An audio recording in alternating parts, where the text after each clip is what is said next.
En FM Arcoiris nos reencontramos nuevamente con el historiador Héctor Giaconis. El tema de hoy es la actividad de la fotografía el 9 de julio. Los primeros pasos, las primeras máquinas, las primeras tomas, la parte de aficionados. Bueno, toda una rica historia de lo que ha sido la fotografía. Héctor, bienvenido, buen día. Buenos días, Raúl. Como siempre, un saludo muy grande a todos los oyentes y es un placer poder compartir estos minutos con la historia del 9 de julio. Y bueno, el tema de hoy, la historia de la fotografía, es un tema muy amplio, de un abordaje muy diverso, porque tenemos que tener en cuenta que la fotografía surge con los primeros estudios fotográficos profesionales estables a finales, en el último cuarto del siglo XIX, y donde se toman los primeros registros fotográficos, no solamente de interior, mayoritariamente de interior, lógicamente, sino también de exterior, pero también hay un aspecto muy importante, tal vez menos explorado de la historia, que es el rol de los aficionados en el campo de la fotografía. Todo un tema, ¿no? Todo un tema, exactamente, Raúl, porque nosotros la historia de la fotografía siempre la abordamos a partir de los estudios fotográficos. Claro. Sobre todo el estudio Adobato y Di Vito, que fue el que marcó la mayor trayectoria en un lapso de tiempo muy importante, hablamos de 8 décadas de trayectoria. Es el estudio que legó a 9 de julio el mayor caudal de fotografías de valor histórico, testimoniales. Es asimismo, estamos hablando desde principios de siglo. También Adobato tuvo la particularidad de ser un estudio que heredó el archivo de lo que había sido el estudio fotográfico de Valentín Estrade Valls, el fotógrafo que le vende a Adobato los equipos e incluso las instalaciones y la casa. Entonces, más bien que el edificio, el fondo de comercio, ¿no?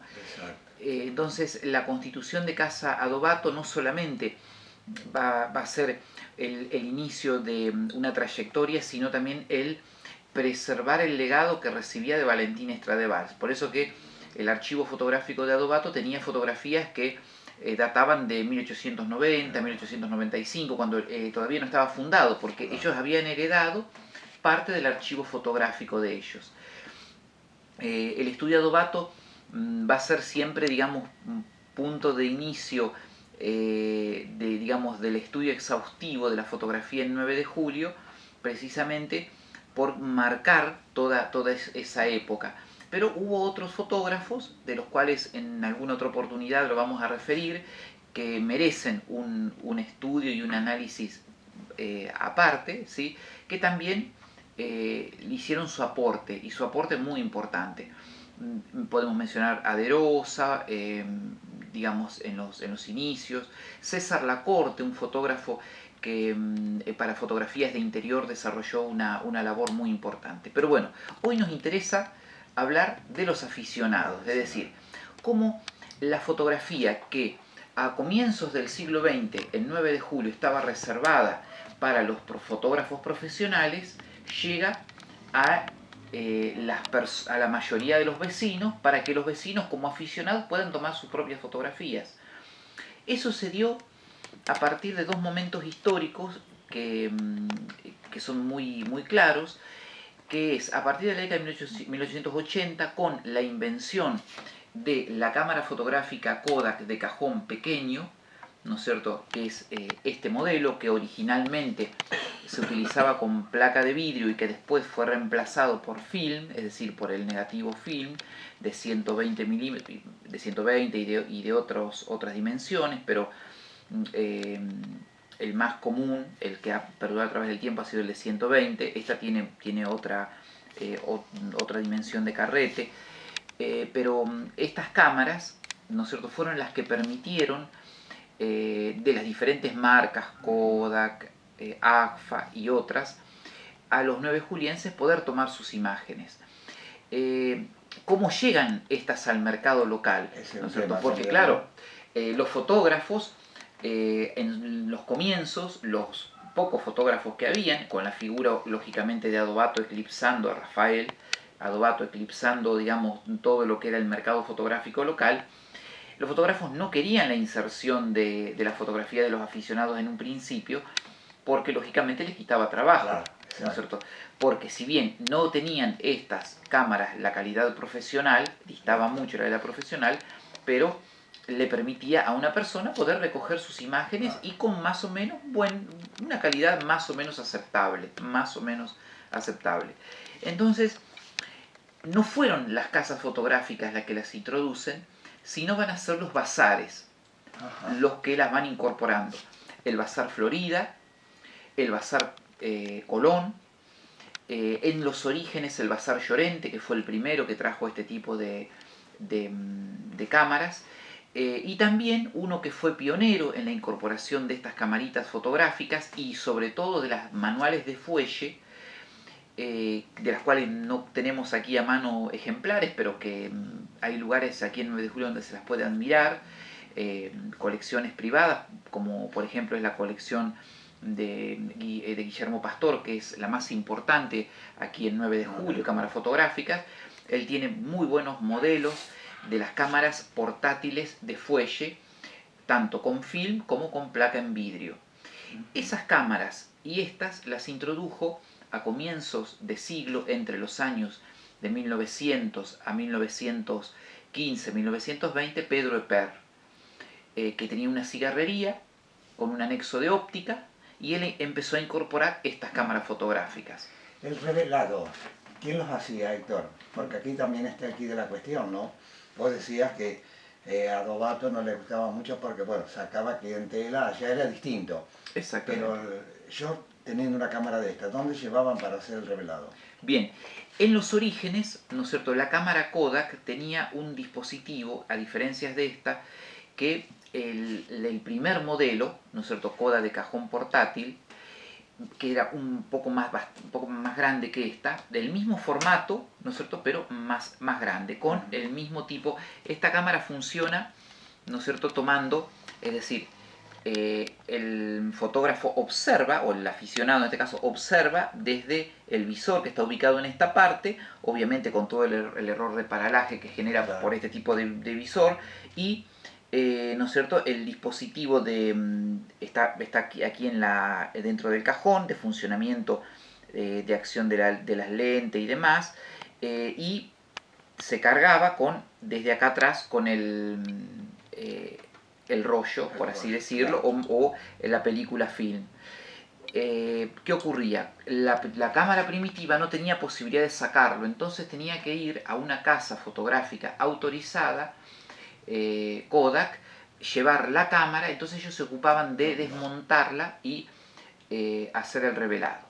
El 9 de julio, lógicamente, cuando estas cámaras empiezan a extenderse en su funcionamiento, las casas fotográficas, al ver que era tan masivo el uso, empiezan a revelar también. Claro. Pero originalmente fueron en los mismos bazares que instalaron unos pequeños, estamos hablando de década de 1910 a finales del 10, principios del 20, pequeños sectores para el revelado de las imágenes.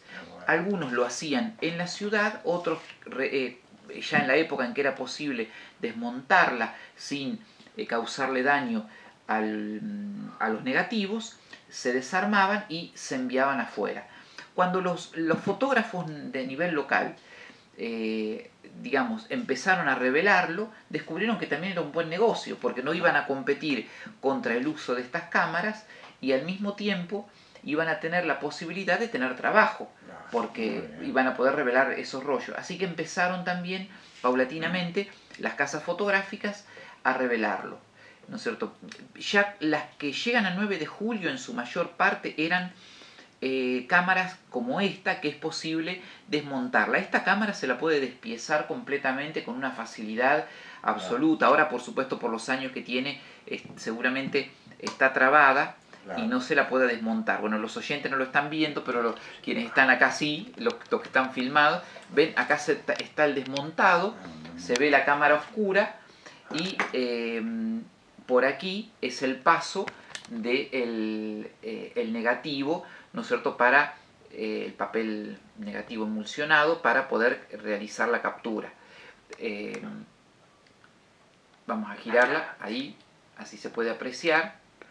Esta es la más antigua, ¿no? Esta cámara, tal cual como dice acá, es de, vamos a ver si nos permite, 1916. ¿No? Estas cámaras ya se vendían, esta no es de 9 de julio, no fue comprada acá el 9 de julio, pero este modelo fue un modelo que se vendió durante muchísimos años aquí en 9 de julio. De hecho,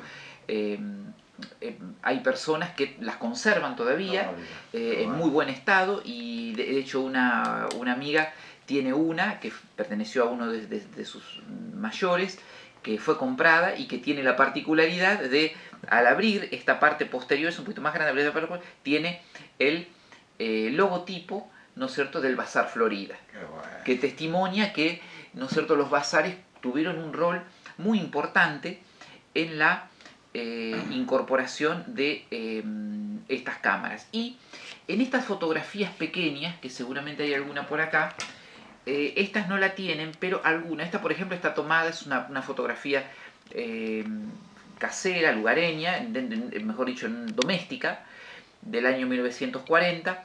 Esta no lo tiene, pero muchas tenían el sellito acá cruzado que decía, por ejemplo, Bazar Florida, o Bazar Colón, o Bazar El Inca. Quiere decir que estas habían sido reveladas en ese bazar, o bien el bazar las había tomado los rollos, las había hecho revelar afuera, y ellos se encargaban, si no tenían los elementos para poder revelarlas, los distintos elementos que se necesitan en un laboratorio fotográfico de revelado, la mandaban a revelar afuera, pero se ocupaban los mismos bazares. Tenían un sector determinado para la fotografía de aficionado.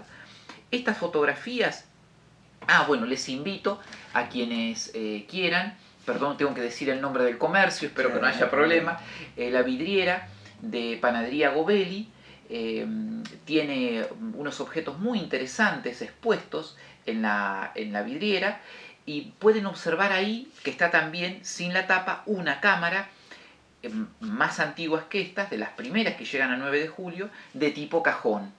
Ajá. Ahí van a ver ustedes el tamaño que tenía la cámara, que es un poco más grande que esta, tamaño también portátil, de cajón para tomas instantáneas.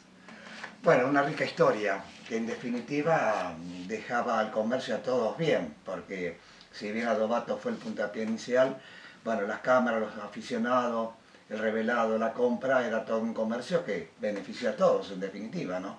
Por supuesto, además no se convirtió en realidad en una competencia en absoluto, claro, porque la calidad de la fotografía de Adobato era calidad insuperable, sí. Es decir, el nivel. Nosotros observamos una fotografía tomada por Adobato o por Pulien de esa época, y ni que hablar, por ejemplo, de Oz o UC, como llamamos el apellido acá en esta ciudad, que fue un notable fotógrafo radicado, él era alemán o austríaco, pero se radicó aquí el 9 de julio, instaló un taller, un estudio, perdón, fotográfico, él junto a su esposa, que fue muy prestigioso, y la calidad de las imágenes tomadas en ese estudio son notables, deslumbran, porque son obras verdaderamente de arte. Y en el caso de Adobato es lo mismo, es decir, con estas cámaras será imposible igualar la calidad de una toma de Adobato. Un gusto haber compartido esta jornada, nos reencontramos la semana que viene. Un placer, Raúl, y un saludo como siempre para todos los oyentes. La historia de la fotografía, Héctor Iaconis.